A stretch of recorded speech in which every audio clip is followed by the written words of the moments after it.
మనం కోరుకుంటే రాదు, వద్దంటే పోదు. చాలా మంది పెద్దలందరూ మనం చూసాం.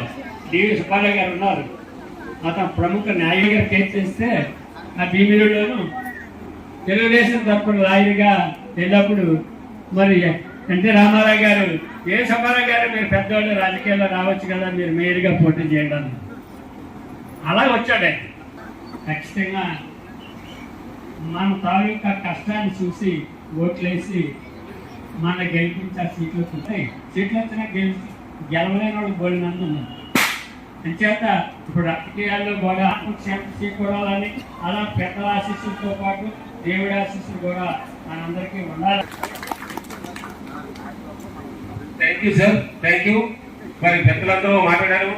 మరి ఇప్పుడు ఏమీ లేదు సార్, చిన్న మనవి మాది